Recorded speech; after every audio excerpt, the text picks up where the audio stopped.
Hi everyone, my name is Shantavia Taylor. For this lesson, I have chose a healthy plate, making healthy choices and increasing activity. So the standard I chose was for 5th grade, and it was from the Nutrition and Physical Activity standards. The standard I chose was to apply tools from MyPlate to plan healthy nutrition and fitness. So the objective number 1 was to use MyPlate to make healthy choices of foods and beverages, and objective number 2 was use recommendations in MyPlate to increase physical activity.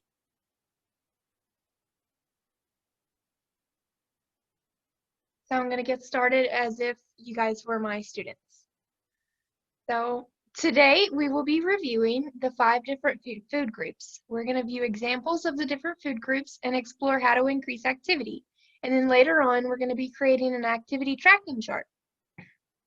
So by now, most of you guys have probably heard of the 5 different food groups. Have any of you here not heard of the 5 food groups or MyPlate? And then I would give my students a couple moments to respond out loud in the class, and I would get a feel for how many students were familiar with this and how many weren't. I think there is another standard similar to this for 3rd graders, so they should be pretty familiar with this. So, resuming.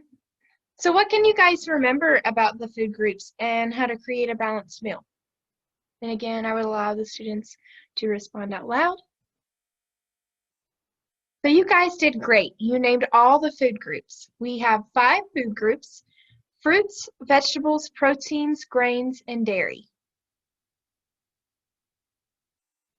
So fruits and vegetables. According to MyPlate, we should strive to have fruits and vegetables make up about half of every meal we eat. Eating fruits and vegetables provides us with important vitamins and can help prevent illnesses and diseases such as heart disease and certain types of cancer. Fruit benefits and examples. Fruits can give us many various essential vitamins. For example, some common vitamins found in fruits are potassium, fiber, vitamin C, and vitamin A. Fruit tends to be low in fat, sugar, and calories. So some examples of fruits are bananas, dragon fruits, blueberries, kiwis, apples, mangoes, grapes, pomegranates, pears, and peaches, and so on. So vegetables also give us a lot of essential vitamins such as potassium, fiber, and vitamin C, and some examples of what those vitamins do for us. So vitamin C can help heal wounds and improve overall dental hygiene. And then fiber can help us with bowel movements, and potassium is linked with lower blood pressure and other health benefits. So examples of vegetables would be tomatoes, carrots, sweet potatoes, eggplants, peas, legumes, beans, mushrooms, peppers, beets, radishes, and cabbage.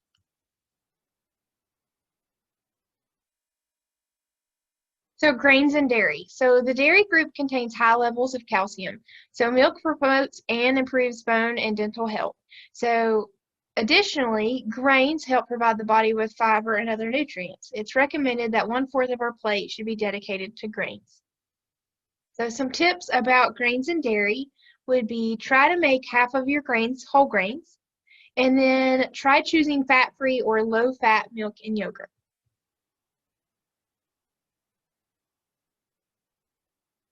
Protein.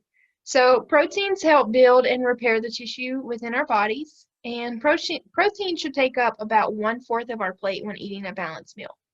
It's recommended that you vary the types of protein you eat because different foods provide different nutrients and vitamins. Examples of proteins would be seafood, meat, poultry, eggs, beans, peas, lentils, nuts, seeds, and soy products.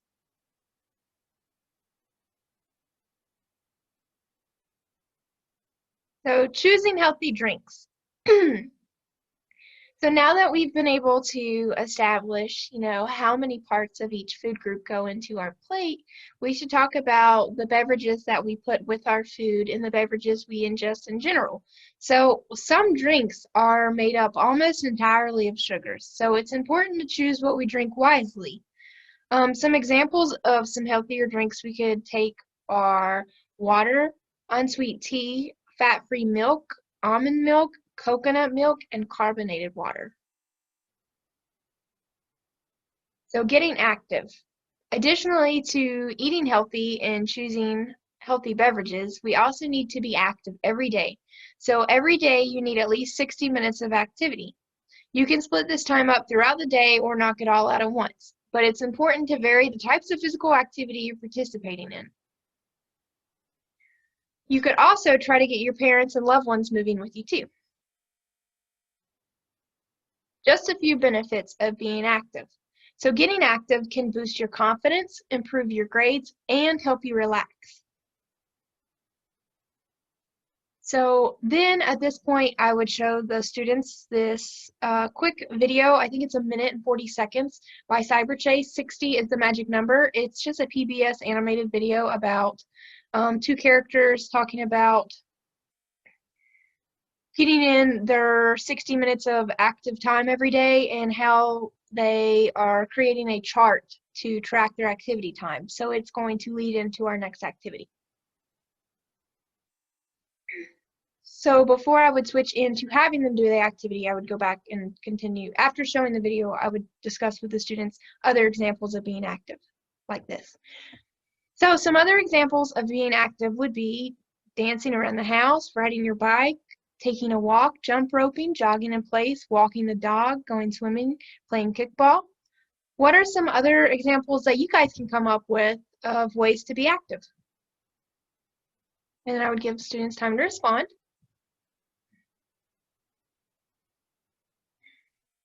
You guys have gave some great examples of ways to get active. And now that we have so many different examples, we can create our own activity tracking charts. So we will be creating our own activity tracking charts. And you have the option of creating this chart two ways. The first way, you can create it by hand on construction paper. I'll provide the paper and colored pencils and markers.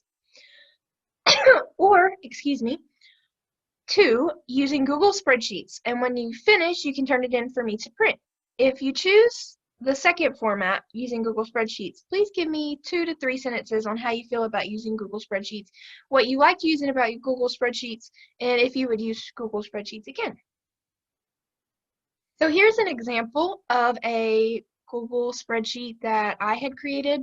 I guess you could show this to your students if you want, but this was more kind of for the teacher to see an example of what I meant or what I was kind of expecting for the students to come up with something similar. And here is an example of a chart started on construction paper. And if you have the students doing it on construction paper, I would encourage the students to try to be creative and add illustrations and colors to their chart. And then this is something to show your students as well if they get done early. You can show them this page on the end of the slideshow. Copy the following web address into your search bar, myplate.gov. So if you go to MyPlate on this website, you have the ability to create your own plate based on recommended food groups and proportions. This website also gives advice on getting active and staying active every day, and I would just tell the students to feel free to explore the website and to learn more, and then invite the students, if they find something interesting and they want to share that new knowledge, they should totally share that with me or their classmates after class or during break. And then my sources for pictures and for the MyPlate.